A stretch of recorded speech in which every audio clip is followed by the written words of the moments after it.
السلام عليكم ورحمة الله وبركاته. ازيكم يا جماعة؟ عاملين ايه؟ يا رب تكونوا بخير. النهاردة هنحكي مع بعض قضية مهمة جدا، وهي قضية الدكتورة نهى. اللي عايز يعرف التفاصيل بالظبط يكمل معايا للآخر، بس ما تنسوش تذكروا الله وتصلوا على أشرف الخلق واللايك والشير. ويلا بينا نبدأ.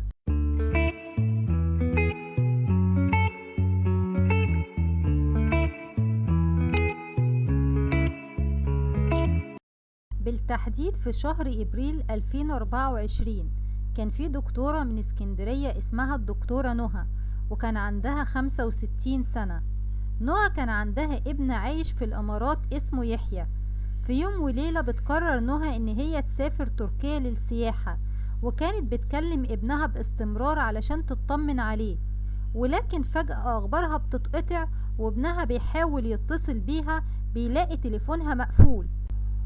وفضل الحال ده مستمر لمدة 3 أسابيع، وما كانش ابنها عارف يوصل لأي معلومة عنها، وقرر ان هو يسافر تركيا علشان يدور على أمه. لما وصل يحيى تركيا بدأ يدور على أمه في الأماكن اللي كانت بتزورها وكانت بتتصور فيها، وبتنزل كمان صورها على الفيس، وللأسف ما قدرش يوصل لأي حاجة. وهنا بيقرر يحيى ان هو يستعين بواحد قريبه كان عايش في تركيا بقاله فترة، وبيفضلوا هما الاتنين بيسألوا وبيدوروا عليها في كل حتة، ولكن ما بيوصلوش لأي حاجة.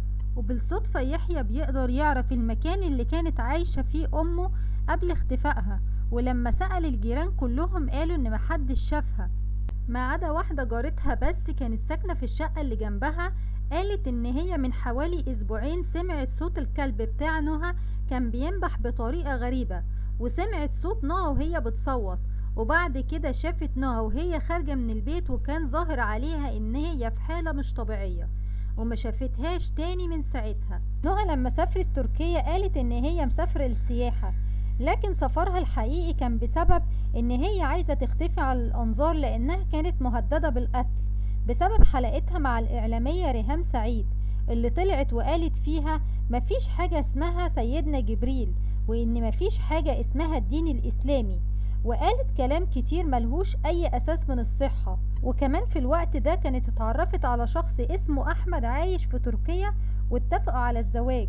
نهى لما قالت الكلام اللي هي قالته ده في الحلقة مع الإعلامية ريهام سعيد، اضطرت ساعتها ريهام سعيد ان هي تطردها من البرنامج، لان كلامها استفز ناس كتير بسبب تطاولها على القرآن، والناس فضلت تطاردها في الشارع. علشان كده قررت ان هي تسافر زي ما قلنا وتبعد عن الانظار.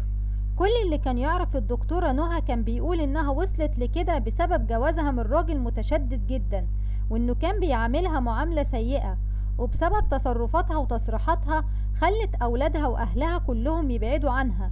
نهى كانت بتهاجم الدين بطريقة غريبة. الدكتورة نهى لما اختفت عن الأنظار وبعدت وتليفوناتها اتقفلت وابنها معرفش يوصل لأي حاجة، قرر ان هو يبلغ السلطات التركية، وبدأت رحلة البحث واستمرت لمدة يومين.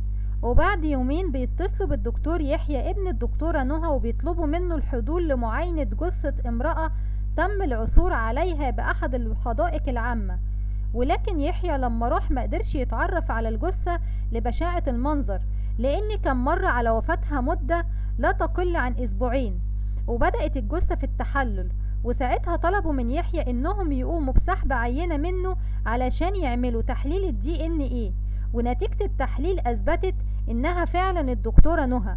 الجثة كانت مشوهة بالكامل، وواضح عليها جدا اثار تعذيب، وكان شعرها محلوق وضوافرها مخلوعة، واكيد طبعا تم تعذيبها بالطريقة دي قبل قتلها. وتم تشريح الجثة وتسليم جثمان الدكتورة نهى لابنها ليقوم بدفنها، واللي فعلا دفنها هناك في تركيا لصعوبة نقل الجثمان لمصر بسبب الحالة اللي كان فيها. لكن السلطات التركية ما أدلتش بأي أخبار تخص القاتل. ولما خبر وفاة الدكتورة نهى انتشر على صفحات الفيس، ظهر شخص اسمه أحمد كان على علاقة بالدكتورة نهى، وقال ان هي بعتت له رسالة قبل وفاتها، وقالت له ان هي حزينة جدا لانها اتخدعت في الراجل اللي اتجوزته لما وصلت تركيا، وانه طلع كذاب ومش بيشتغل ومش معاه الجنسية التركية زي ما كان قايل لها، وطبعا ده مش هيخليها تحصل على الإقامة، وكمان كان عاوزها هي اللي تصرف عليه هو وأولاده. وقالت كمان انه بقاله فترة مش بيدفع الايجار، وكانت حزينة جدا على الحالة اللي هي وصلت لها. ولحد دلوقتي ما قدروش يعرفوا مين اللي قتل الدكتورة نهى، لان في شكوك بتقول ان ممكن يكون جوزها هو اللي عمل كده، وان هو متطرف وكان مزقوق عليها علشان يستدرجها لحد تركيا ويخلص عليها. وشكوك تانية بتقول انهم جماعة متطرفة هم اللي قتلوها. وفي شكوك كمان بتقول ان ممكن يكون حد من اهلها بعت لها حد في تركيا وقتلها بسبب تصرفاتها وتصريحاتها الغريبة. انتوا رأيكم ايه؟ ياريت تكتبولي في التعليقات رأيكم ممكن يكون مين اللي قتل الدكتورة نهى. وكده خلصت قصتنا. ما تنسوش تدعموني بلايك وشير وتفعيل زر الجرس. دمتم في امان الله، والسلام عليكم ورحمة الله وبركاته.